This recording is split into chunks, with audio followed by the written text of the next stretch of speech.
Hello,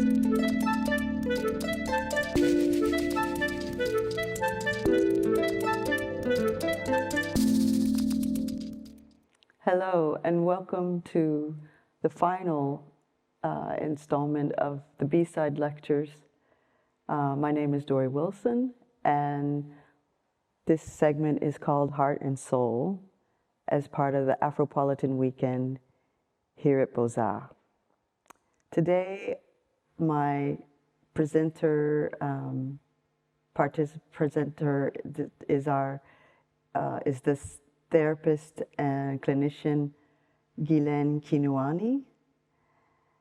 Guilaine is a UK-based, French-born and bred radical critical psychologist of Congolese descent. She is a feminist, therapist, equality consultant, and award-nominated writer. Guilaine works as senior psychologist and is an adjunct professor of Black and Africana Studies at Syracuse University, London.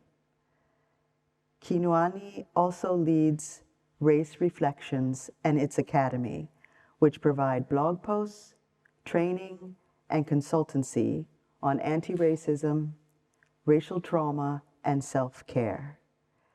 She has spoken about racial trauma at TEDx UCL Women, the University of Cambridge, and University of London, among others.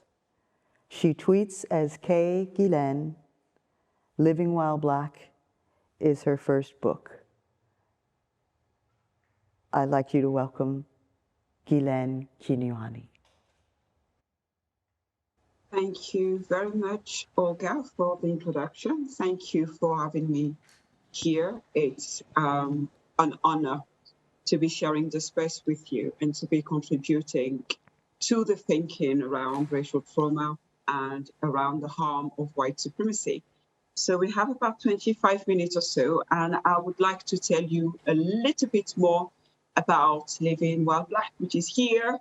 I like to call it my baby, although it's not my baby because I have 3 children. So it's my fourth baby. It's a baby that I'm really proud of. And so today I want to tell you a little bit about the story of bringing the book to life, the book contents, the journey. And if we have time, I might even try to squeeze a little bit of reading.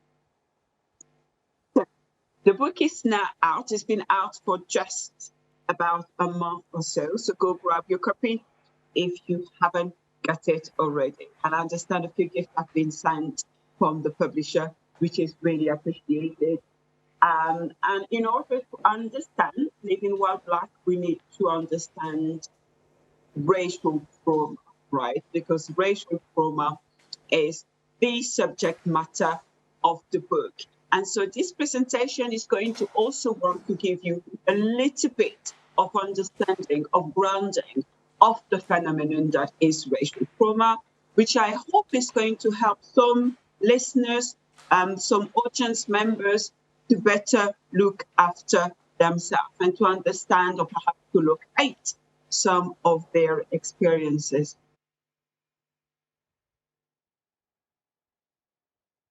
So what is racial trauma? That is our first consideration, and there are various ways to think about it.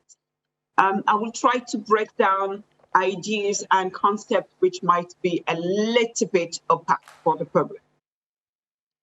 So, first consideration or conceptualization of thinking around racial trauma is simply that of Carter, who is an African-American psychologist, and suggests that racial trauma is simply the emotional and the physical pain that we might experience as a result of being exposed to racism. So racism, there's an exposure, and then there's pain, physical or emotional.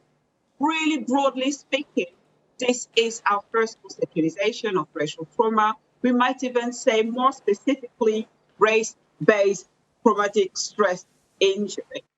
Carter makes the distinction, but for the purpose of our presentation, there's no need to worry about that today. Now, Carter go on to precise that how we experience racism how the impact of racism is felt is going to be dependent on many, many things, many factors, including our history, including our health, including other axes of oppression, including how we make sense of what has happened to us. And so therefore, because of those various levels of impact, the consequence of racial trauma might manifest cognitively. That means in our capacity to think, to reason, to make sense, to remember, to pay attention, emotionally or physically. Here is another definition, and that is by Guilaine, and they suggest that racial trauma is the result of ongoing exposure to racial stressors such as racist bias, racism, of course, discrimination, violence against people of color, and racist abuse in the media, which creates an environment in which a person of color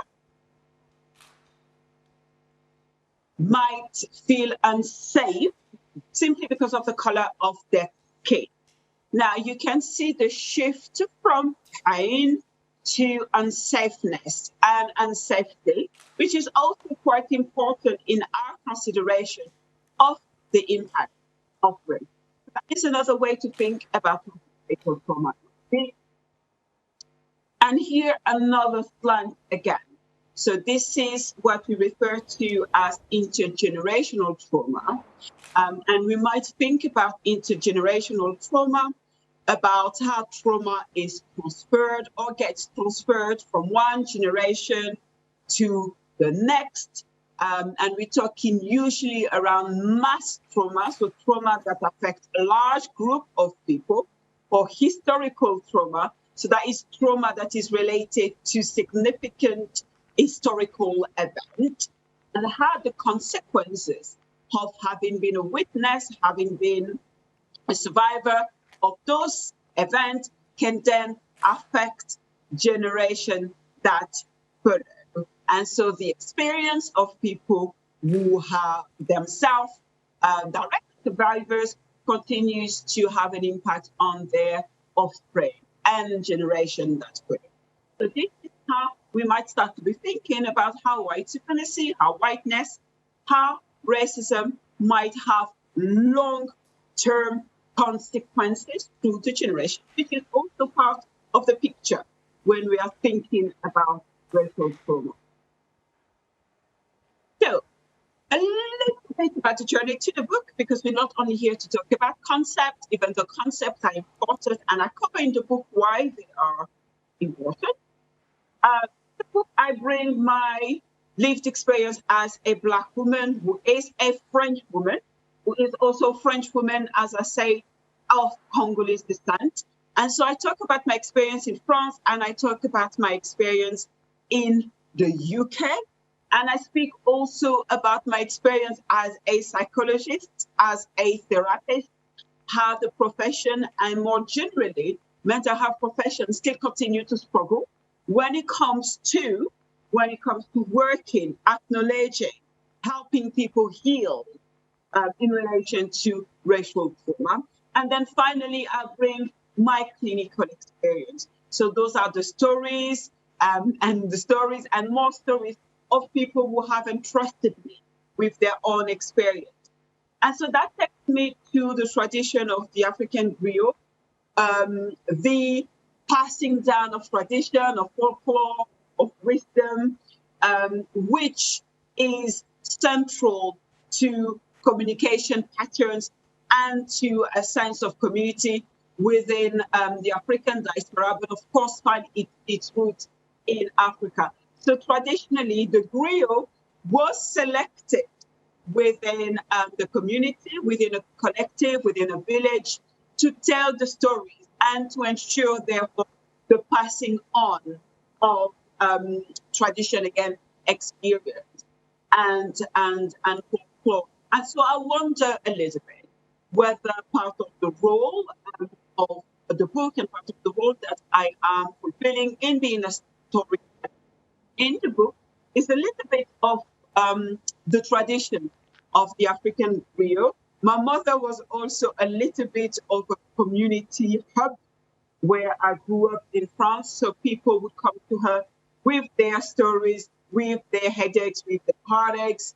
And she was, I would say, maybe something of a community healer. Of course, she probably would not see herself in that way, certainly not within a more Western or Eurocentric ways of thinking about what healing, what well-being is.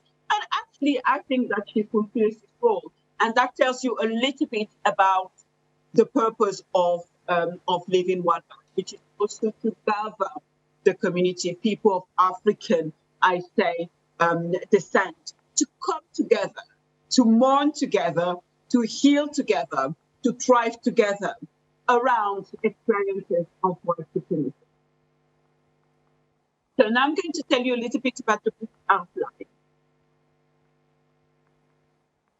But before, I want to tell you about this quote, which is very important for me as a scholar and as a clinician.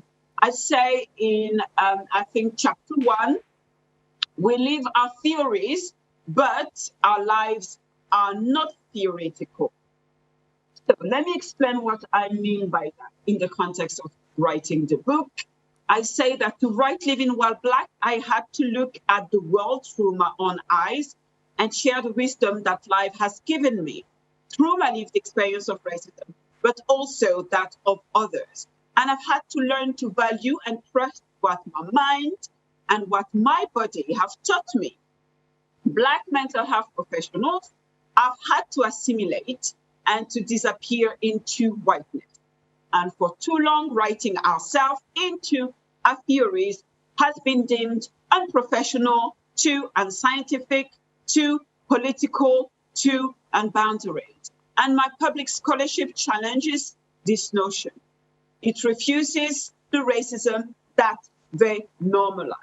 And I guess the sentence, we live our theories, but our lives are not theoretical, encapsulates all that I'm inspired to be as an intellectual, as an activist, and as a human being. And so Living Well Black speak of my practice, and practice mean how we essentially believe we should be in the world, the kind of political practice that we adopt, and also the reflection that we put in place to ensure that we continuously work toward our self-development. And so I speak of embodied scholarship. It's very important for me as a psychologist, particularly within the discipline that I trained, where the tradition is still very much Cartesian and where we make the distinction between the body and the mind. Despite claiming that we don't, we still adopt this epistemology, which might be a way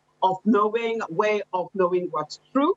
And so as a psychologist, I wanted really to be centered the Black body and the wisdom and the knowledge that we can acquire if we dare to trust ourselves and if we dare to trust others. So what is the book? What is contained in the book? Chapter by chapter, chapter 1, being Black, and I talk about what it means, what it has meant for me to be a Black woman. And so I talk about the dynamics of inequality from my own lived experience. Chapter 2, Black Mind, look at Black mental health in the context of mental health institutions, and it looks at trauma and what is racial trauma when we are essentially having to live within a white supremacist culture. So it looks at the consequences of racism, essentially, in relation to white supremacy. Chapter 3, Black Shame, zooms in on shame. And I say, as a consequence, not only of trauma, but also of racial trauma. And it links this shame to issue of racial injustice, but also issue of belonging and issue of homelessness, which I think is one of the unifying experience across the diaspora. And chapter 4, Black Bodies, link the mistreatment, the violence that Black people continue to experience, the violence that tends to be normalized, and we link that to imperialism and to colonialism. And so we make the link between the past and the present, perhaps more directly in this chapter. Chapter 5 is all about how can we help Black children thrive. And so it explores some of the support that we can put in place, that we can provide to make our bond, to make our relationship stronger. And so therefore to mitigate the impact of intergenerational trauma. Chapter 6, working while Black, consider some of the race dynamics in the workplace. Chapter 7, Black love, explore romance and intimacy in the context of white supremacy. And so I encourage the reader to reflect on what it is that they might need to put in place to foster more authentic and fulfilling intimate relationships. Chapter 8, Black resistance, offer some tips, some advice, and we might say even a roadmap in relation to resisting and thriving. And so we drew from historical example of rebellion, of insurgency, to really reconnect us to our history of resistance. And so there's lots of tools in there to look after ourselves, because looking after ourselves, I would argue, is the most fundamental act of resistance. And so the book ends on a self-care plan with various activities selected to help the reader to connect to their ancestry, to their community, to their history, and to nurture their body, their mind, and their soul. And there are also within the book specific tools, such as how do we manage race-based stress or shame, or how do we essentially, as I said earlier, support Black children. So let me, if that is okay, I would like, because we've done all right, I would like to read a little bit of the introduction, maybe a page or two, and I will end at the natural end. And so then myself and Dorrie can engage in a conversation. So this is the beginning of the book. So this is the introduction, which is page 1.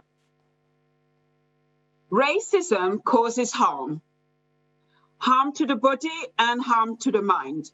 Yet it is only in November 2020 that the American Medical Association recognized racism as an urgent threat to public health. Thankfully, many of us did not wait for this penny to drop to tackle its impact. For about 15 years, I have been working therapeutically with people of color, supporting almost exclusively Black people distressed by racism and experiencing racial trauma. Living While Black seeks to offer the same support in book form. By presenting some of this work, the politics, the personal and professional experiences that underlie my psychology and psychotherapy practice to help us find connection, find hope, and find empowerment. Before we begin, I want to tell you a little bit about the journey to bringing this book to life. I have carved my practice out of the whiteness of psychology and of psychotherapy. I have carved it out of the thousands of micro and macro experiences of discrimination and othering I have had to navigate. I have refused to ignore this rich data, the intellectual gift contained therein, and its potential to help others heal. Exploring and reflecting on my own experience, my lived evidence has been central to understanding patterns of harm and domination, but also patterns of resistance. My scholarship was born out of the documentation of these patterns on Race Reflections, a platform that started as a blog and turned into a social enterprise dedicated to tackling inequality, injustice, and oppression. Women Especially Black women are socialized to distrust what we know and to be suspicious of our own authority. Oftentimes, we stop ourselves from using our gifts, or we wait for someone to give us the go ahead or tell us how to start and when to start. I had little support when I decided to set up my practice. What drove me was simply a strong will, or perhaps a strong need to have a space where, as a Black woman, a mental health professional, and psychologist, I could engage with both subject matter from the vantage point of being a Black female body in the world, with the richness, the complexities, and baggage that this entails. Distilling this complex learning, the primary aim of Living While Black is to make many of us who haven't felt this way feel heard, feel seen, and feel held.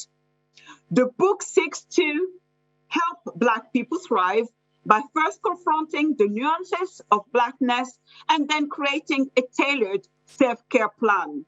This first aspect is achieved via case study, research, and strategies born out of countless of hours of clinical practice and personal reflection, some of it extracted from the work of Race Reflections. The second aspect guides the reader as we self-reflect and prompt them to engage in self-care activities. Living While Black is a vital psychology guide for Black people. It is also an anti-racist text for others who simply want to better understand the effect of anti-Black racism so they can do better. It is a resource for mental health, social care, and medical practitioners working with Black people. The book sheds light on the trauma of racism, its impact on both our mental and physical health, and its consequences across individual lifespan, across generations, across social contexts. It exposes anti-Black experiences which society tells us are not occurring, and if they are not causing us harm. I want there to be no doubt that racism harms and that racial trauma is real. But equally, I want to show that it is possible to resist and to practice radical self-care whilst navigating white supremacy. The material you will encounter in the book does not reach more psychology or psychotherapy teaching or our collective consciousness. In fact, it is material we have learned to censor. It is therefore rich and heavy material that you are asked to engage with and to honor.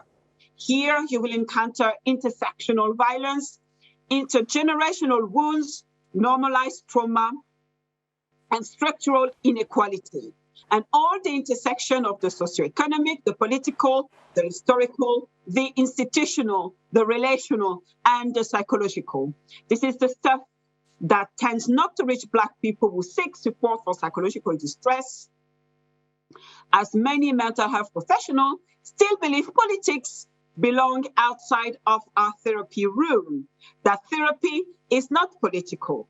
The whiteness of this position is still to be accepted as a fact, let alone as a problem. Way too many mental health professionals consider social structures and indeed racism to be a distraction from the real issue or a vehicle to the real issues. And for way too many mental health professionals and psychotherapists, the real issues still lie in our relationship with our mother. Imagine a slave in distress being told to reflect on their relationship with their mother to get to the real issues. So that was me, a little introduction into racial trauma and into living while Black. Lovely. Thank you very much, Guilaine. That was really wonderful and a great way to get an overview not only of you, but of the book and the process that you went through. One of the things you mentioned in the book, which I found really arresting, was this concept of homelessness. Could you elaborate on this sense of homelessness and its relationship to racial trauma? Okay. When we think about homelessness, it's very interesting, actually. Let me just say for background, and, having been in the field of mental health for the past 15, 20 odd years or so, how very interesting it is that the theme of homelessness, of attachment to home and to places, has not really filtered into mainstream mental health thinking. Which is quite odd, isn't it?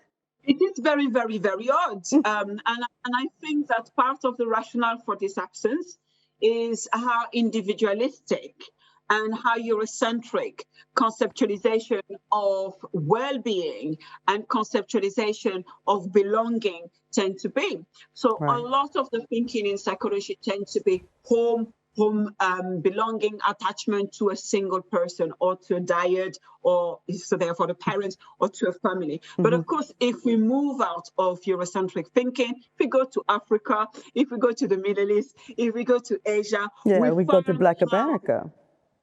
Yeah, exactly.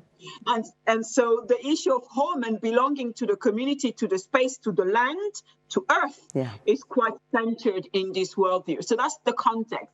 Why is home so central, homelessness central to our experience of the world?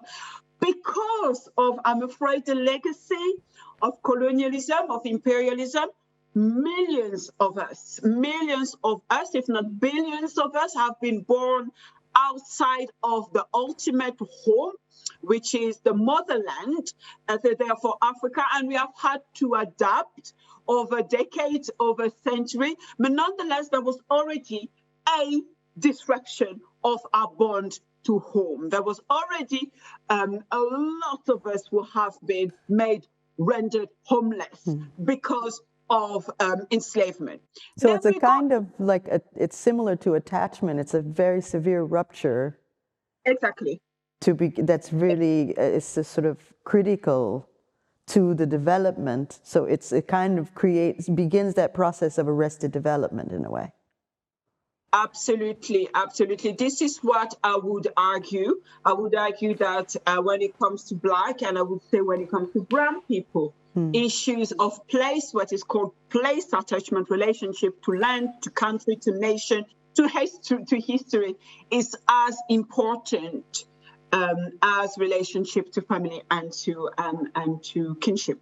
So that's very important to bear in mind. But also, if we go back to history, through colonialism, it wasn't only through enslavement, right, and population being displaced that homelessness becomes central, because through colonialism, population have also been displaced internally, right? People have been disconnected from their ancestral culture because of the imposition of whiteness and of white supremacist belief system, but also now today, more contemporary, perhaps in the main, masses of population, because of geopolitical inequalities, have had to displace from their country of heritage. So we can see how homelessness is a multi-layered phenomenon for Black people. And that's even before we get into our lived experience in Europe, right? In France, in my case, in the UK.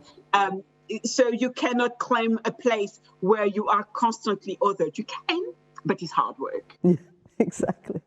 And I mean, you, with your, the sort of line of where you are, I mean, you start in France and you're in the UK. I mean, what was that transition? Because it's like a big gap, cultural gap between the cultural sort of presence or manifestation of France and how it perceives itself, and also as in the UK, both imperialist nations historically, and in some ways currently. But you sort of, you become kind of a metaphor in this sort of reckoning with homelessness and how to define it. So, I mean, talk to me about going from France to England, because you have, I mean, historically the two countries have a long history together, but nevertheless, what was it that you felt you would gain by going to the UK?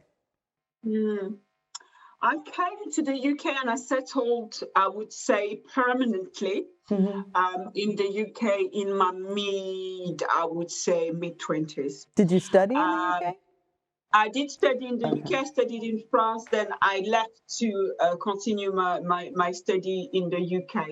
But when I came to study, of course, I didn't consider England to be my home. You're here for a purpose, which is, I think, also the fallacy that a lot of migrants do, right? We're only here for a short time. Yeah, So bags are always packed. All right.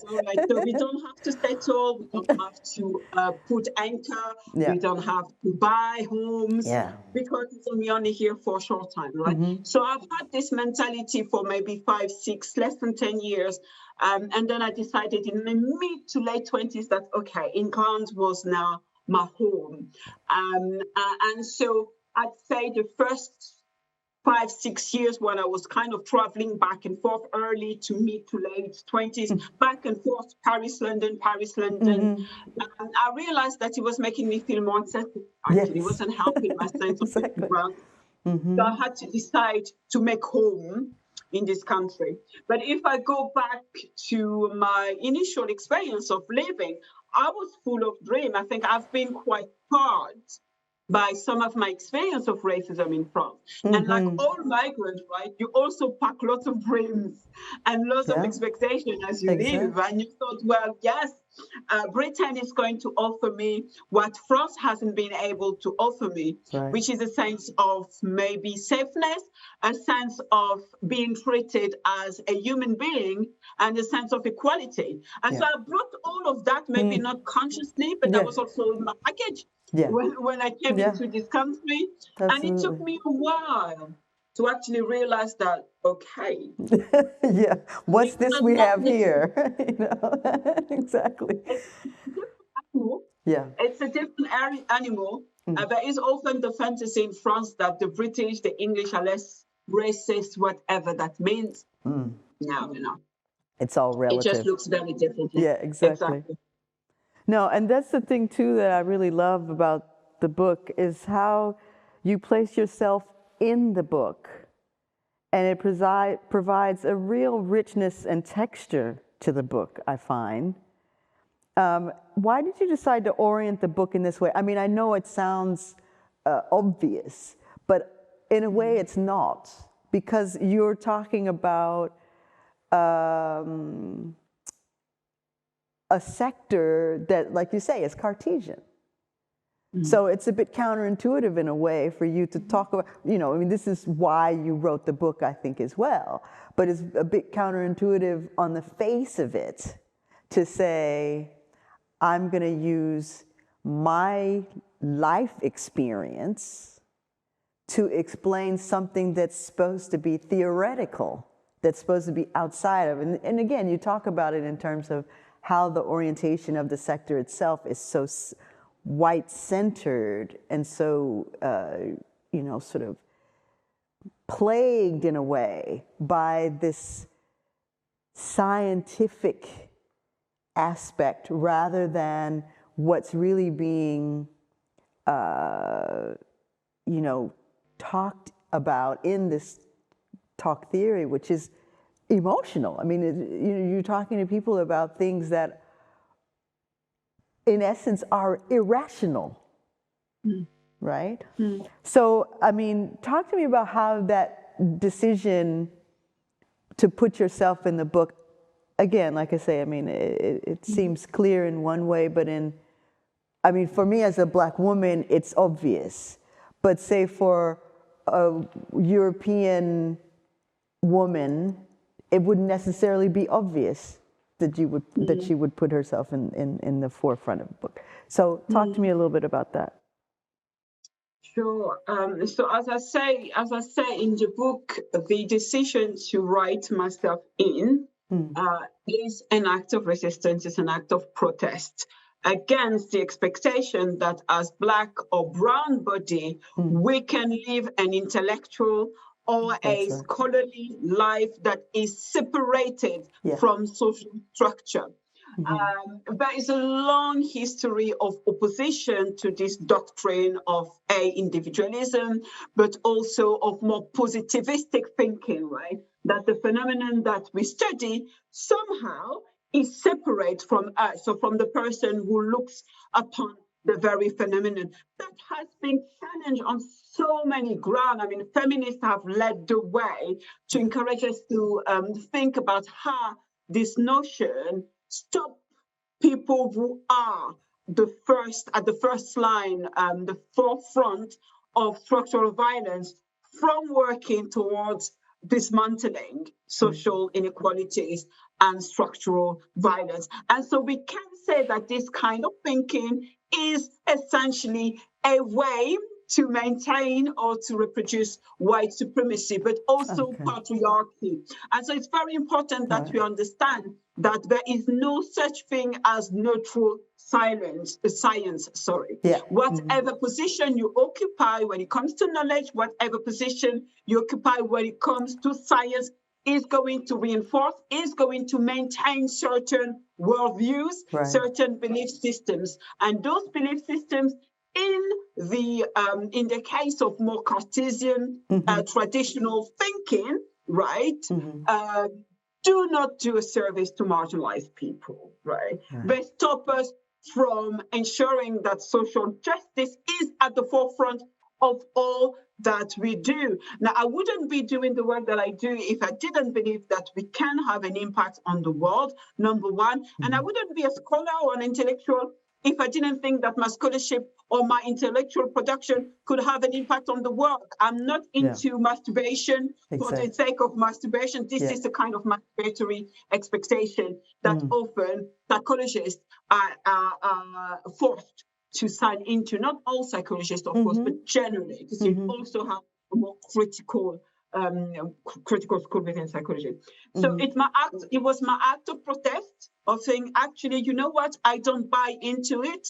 And here are the reasons why I don't buy into it. And number two, to also say to people that we can be sharp when it comes to our thinking and also be sociopolitically active, because there is also that distinction that exists in academia where somehow people who maintain themselves within their ivory tower and make themselves inaccessible and write in a way that is the most opaque as possible, that nobody can bloody grasp what they are talking about, are the real intellectual, right? I say no to all of this. I say that's nonsense. That's not the kind of person, that's not the kind of scholar that I want to be.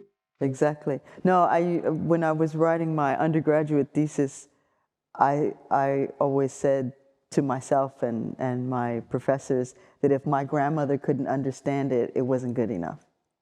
She had to be able to understand what I was trying to convey, and that was more important to me than a new lexicon of words that were incomprehensible, and also you couldn't actually convey what you were thinking and wanting to express.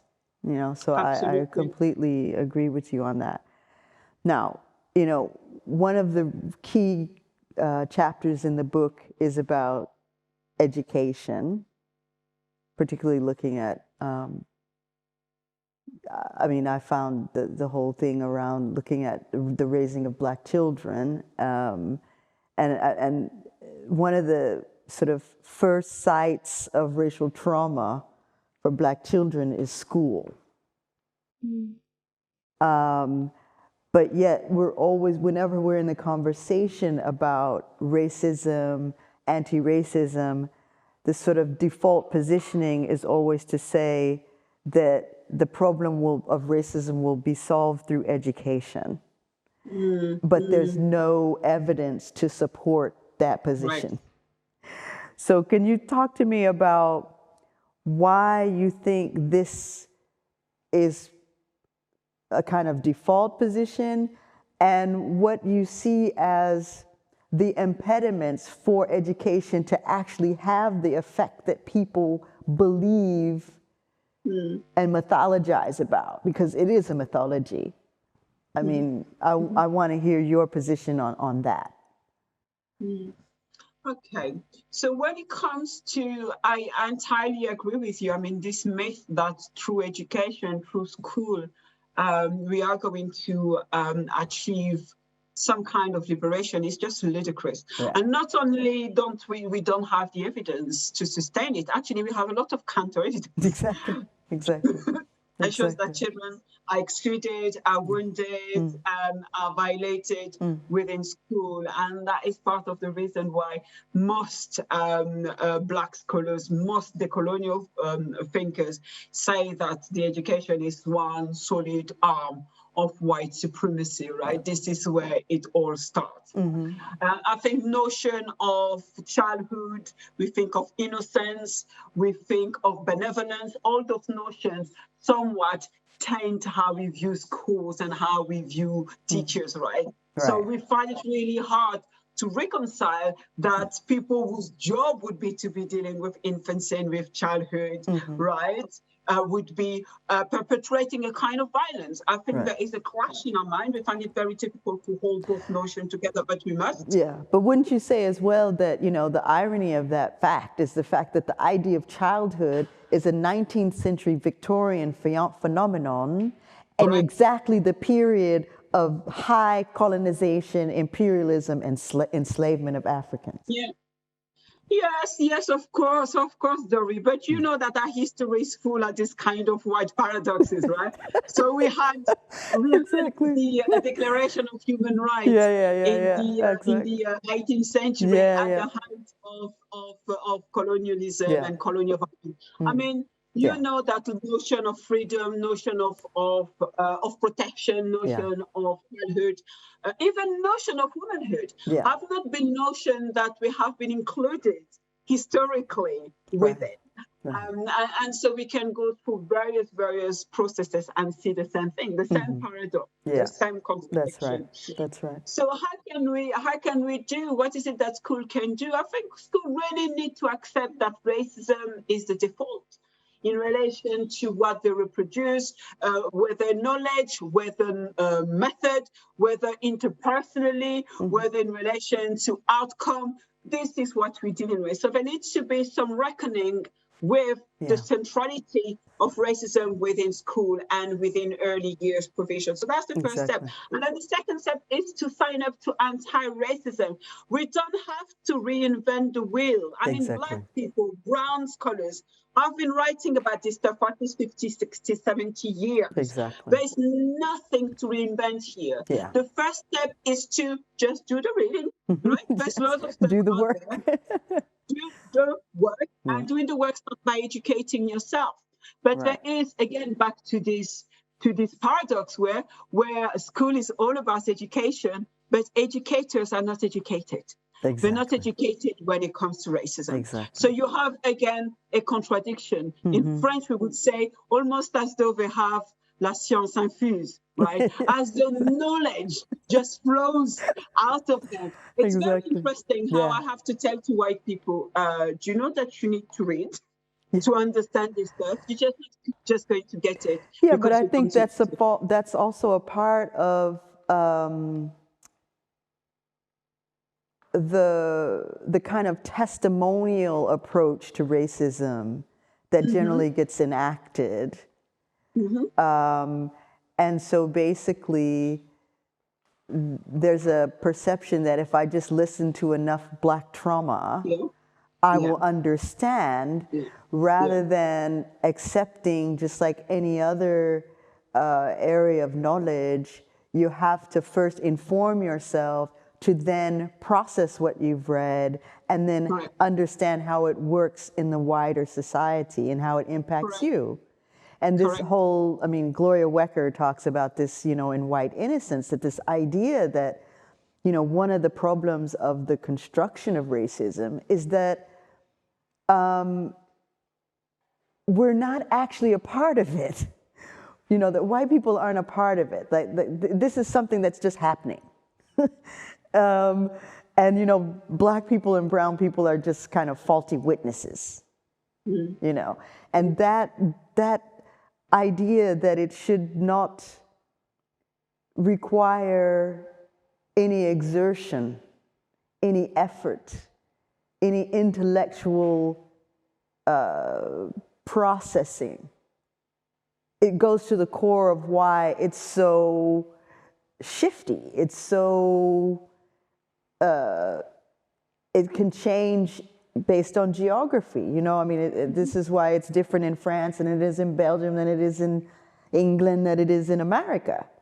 You know, so that's, but this idea, I mean, I think you're absolutely right. This real idea that we can have educators that aren't educated is the most problematic aspect of all. And that people can work their entire careers remaining uneducated and be successful. It's Correct. like you give the benefit to the people that make the less effort in relation to the sector that they're in. You know? So, and one of the key parts. No, go ahead, baby. I was just going to add to the point around educators not being educated, that there's something quite interesting, and I speak to that phenomenon sometimes, where people become married to their rhetoric, right? Yes. So because we want to take racism very seriously, like all institutions do and claim, all of a sudden, that's it. There's no racism here.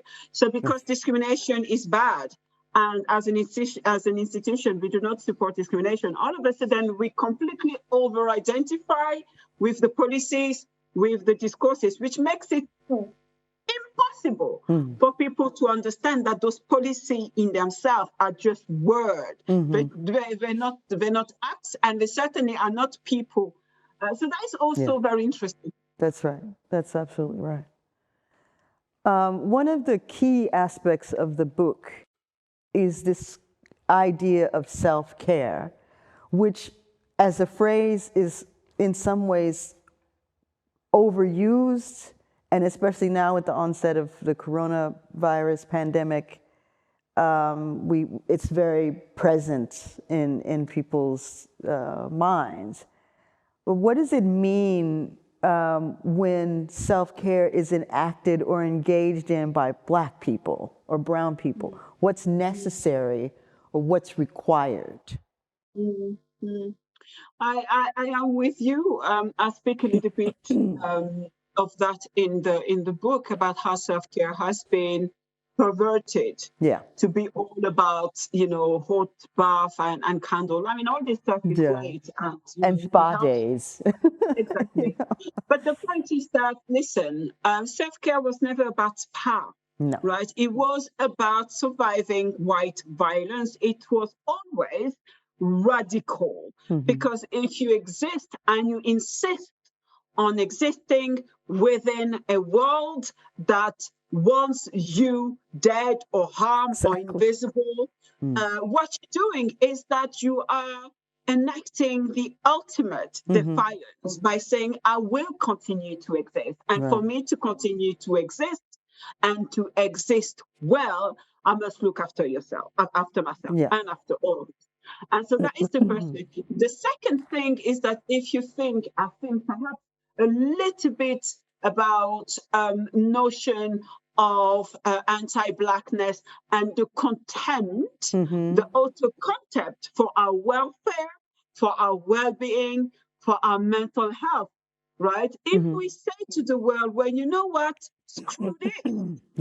I'm going to do all that I can to thrive, and I'm going to be well. That is also an act of resistance. Absolutely. So really fundamentally, this is what the book seeks to say. It seeks to say that we have internalized a lot of crap because we live in a system where we swallow, we breathe in, right? This stuff really gets in under our skin. And for us to take some distance and to say, what am I going to reject out of this notion of white supremacy? What am I going to reject out of this anti-Blackness? Fundamentally is Black devaluation. And so you need to center Black worth. And if once you understand that you need to center Black worth and really embody the idea that we matter, right? Then you need to think about, I need to look after myself.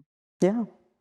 No, I mean, it's something that, I mean, you noted in the book as well, that Audre Lorde, this phrase that she, quoted, your silence will not save you, is very true. But also, I mean, it was a true fact that we got 10 years more of Audre Lorde because she left the US, she moved to Germany, she became someone who mentored Black women in a place where no one had seen them before, and it enriched on both sides.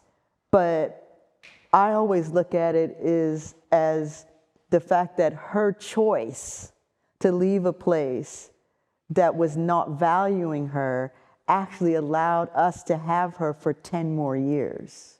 Yeah. And I think that's really important and kind of something that we should reflect upon as Black and brown people, that not caring for yourself actually impairs the ability for healing. Correct. Right? So one of the things that, first of all, I have to say, Guilaine, I do kind of fangirl on you, I first came across your work in 2016 when I was writing a paper on James Baldwin in reflection of the Paris attack, and sitting in Belgium trying to make sense of, the reactions. I mean, I knew what they were, but how these young men were being perceived and written about and spoken about.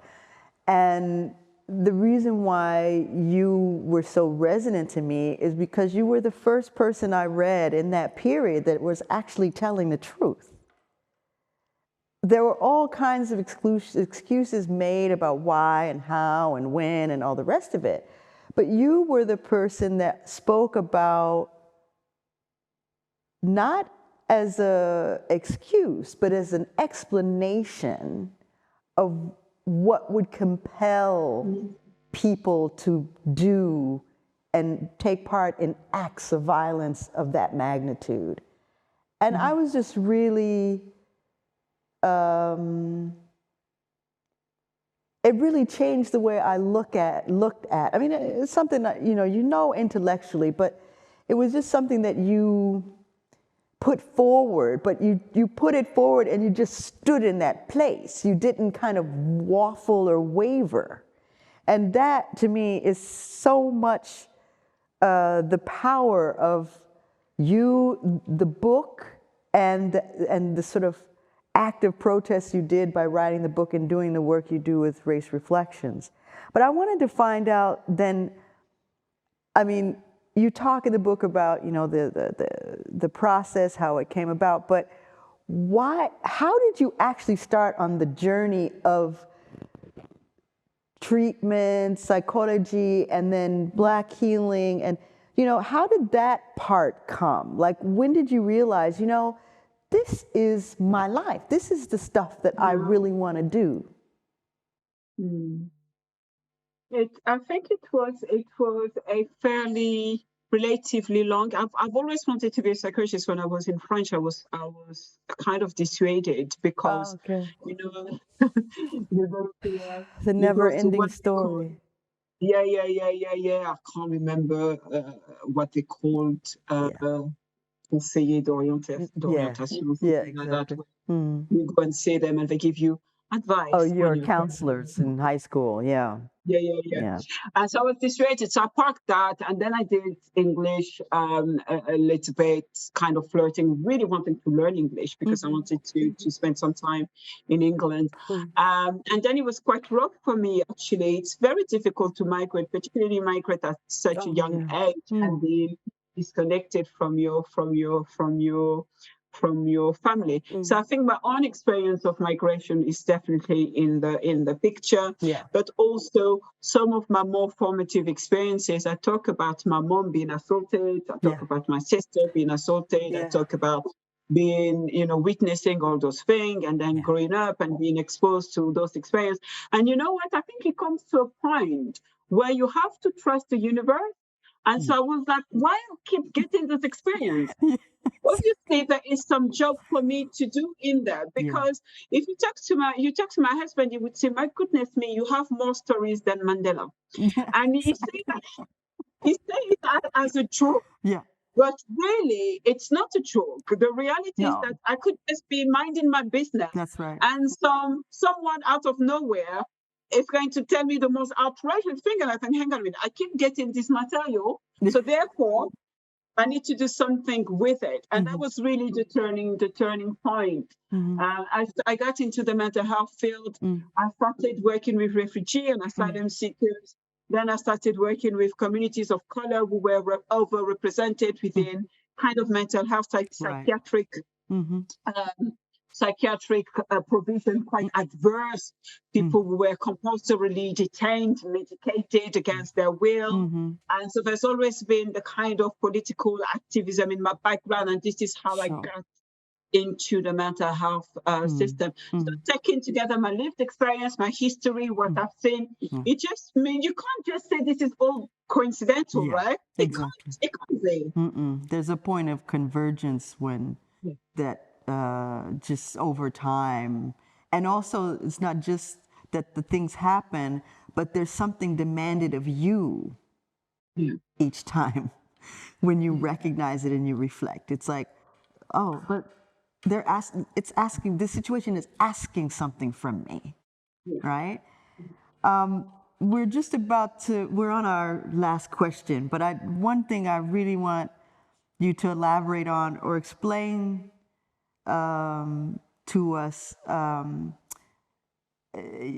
the scarcity of Black mental health professionals and how this can be changed, and what the sector really needs to do to make space for Black and brown professionals to be really at the forefront. Because I mean, I know you. I mean, to be honest, I mean, like, I have a therapist, but she's not Black. But I've been blessed that you wrote this book, because now that's our workbook. Wow. Yeah. So this is a big blessing for me, but it's still daunting to see that. I mean, young Black people have approached me on numerous occasions and asked me if I know therapists of color or therapists of African descent, and I don't have anybody. And I know you're overbooked. You know, Michaela Mua, who's just become the anti-racism coordinator at the European Commission, but she was also the only Black therapist in Finland. So it's just really, when we look at, I mean, the book is like a gift from the universe, but it means it has to do double duty when we don't have professionals that can actually work with people, recognize, see them, see their trauma, and then go through the process of healing with them. So what does the industry have to do? What does the sector have to do now? Because it's really imperative. After Corona and everything, this is really critical. Yeah, thank you. First of all, I'm very touched that you discussed my book with the therapist. That made me a little bit emotional. Thank you. In relation to the point around scarcity, I'm going to speak about the UK. I think that is possibly applicable because I don't know the context locally in Belgium. Sure. But in relation to the UK, it's not necessarily that there is a scarcity of mental health professionals. It's actually where they are. Oh, okay. If we think about, for example, psychiatry, it's one of the most diverse medical field, right? Possibly not a professional field in the UK. So we know that there's lots of Black psychiatrists in particular. Has that translated into psychiatry being less violent to Black people? And the answer is a resounding no. Wow. So we have to be cautious about what we want. Yeah. Because getting Black bodies, for the sake of getting Black bodies Yeah, into that's any right. scholarly field, That's right. it's not necessarily going to translate in more liberatory or more healing practices, right? Right. The core of what we need to think about, and that's not to say that bodies don't matter, bodies do matter. No, sure. What I'm saying is that the core of what we need to think is about how we view the world, what is not spoken about. So the assumptions, the norms, the expectations about what we mean when we say healthy, dysfunctional, pathological, sick. All those notions have white supremacy and anti-Blackness at the root of them. Unless we challenge that and we question that, then I'm afraid we're not necessarily going to get to a place where it is safe for Black people to access services. And then, of course, we need to be thinking about practices that we normalize, particularly when we think about compulsion, when we think about forced medication, when we think about people being separated from their community, and we take that for granted as though there is no harm being done. So how can we profess to be doing well and to be trying to help people heal, but at the same time we do a lot of harm that we don't even address as harm, and we don't even put in place restorative practices to ensure that people can heal from their encounter, from their engagement with psychiatry and mental health professionals. So what I'm saying is that yes, we need more Black therapists, but most importantly, we need Black therapy. We need thinking around therapy and around healing that centers the Black experience. Well, Guilaine, that's a fantastic punctuation for the end of this B-side lecture. I am just so grateful for you to have been with us and just to have spoken about something that's really critical and that we really have to be thoughtful about now and in the future.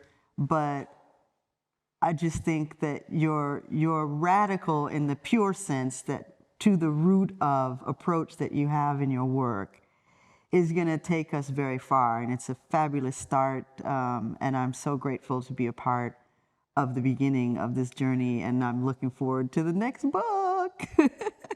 I know you're gonna. Like, it took a lot of energy. Like, give me some time to recover, right? But the second book is in process, and I want to say thank you. It's an honor. I always try to show support to people who have showed me support over the years, and so you have been visible to me. I have seen how you've shared my work. I have seen how you've engaged, and that's the reason I'm here for you as an individual to want to show you support. Well, thank you. I'm grateful to you, and thank you for your support, Guilaine. You're welcome. Well, that's the close of the B-side lecture for today. It's a part of the Afropolitan Weekend.